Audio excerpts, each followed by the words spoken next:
I think growing up, seeing an Asian male was very rare. Some mostly Caucasian people. Blonde hair and blue eyes, and that's what I saw, and that's what I was taught was beautiful. So until my 30s or 40s, I'd look in the mirror and kind of just wasn't sure who I was seeing. In mainstream media, whenever there's a dude, they're usually straight. And whenever there happens to be a gay person or a gay couple, they're usually white. There are so many problems with gay media too, in which they only promote one body type. They promote white, gay, cis men only. As someone who's Asian and as someone that's also gay, you feel like you can't win with anywhere.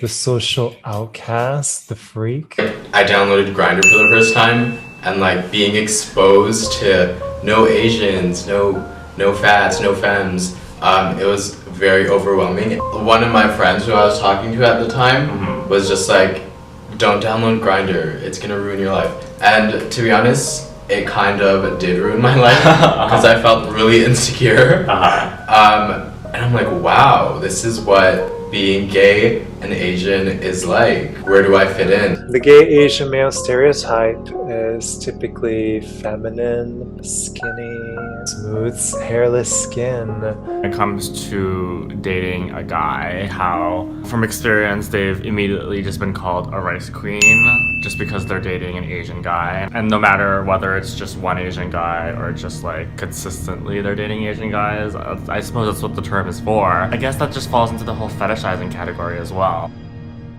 Six-pack, muscular, abs, that's highly unattainable. The perfect coiffed hair. I started to sort of take on oh, is there something wrong with me? Is there something about myself that I should be ashamed of when I'm interacting with these guys? It just sort of opened my eyes to a hierarchy that I wasn't sort of participating in before. You almost put the white man on a pedestal because you're fed into this media, and it definitely is the lack of representation. It's you're attracted to the white man because You were programmed to. That's what you saw as the ideal partner. My white friends, oh my god, the number of messages they would get is just insane. It's crazy. Everyone. We think it's offensive when white men on their Grindr profiles have not into Asians. Yeah. But is there, as Asian men, we're also not into Asians. As LGBT people of color, it hurts us more when it comes from people within our community because we expect a level of empathy. Is our preference really just our preference? Or is our preference completely shaped by media?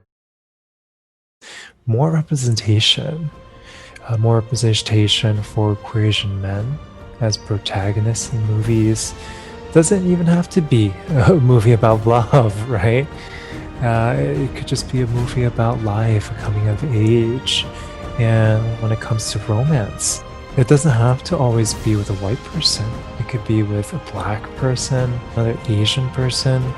And I think we need that diversity to allow people to see what the future potentially can be. And when you see a network television show that is diverse, that was a corporate decision. Right. Yeah. The Suits decided that's what we want to look like, and that's what we want this universe to look like. Yeah. Media is meant to reflect society, but also kind of push it in some sort of direction. I've said this before, I never really got into film because I never saw myself represented. I didn't realize it, but I think that's really what happened, and that's kind of why I'm doing a lot of stuff online now, is because this is where I can represent myself, and this is where I can see myself being represented. When you have a minority leading actor, the story is told from that vantage point. We don't have that opportunity to tell that story from the Asian American vantage point or the Asian vantage point in Hollywood films. So we've got a ways to go yet, but we've made tremendous progress.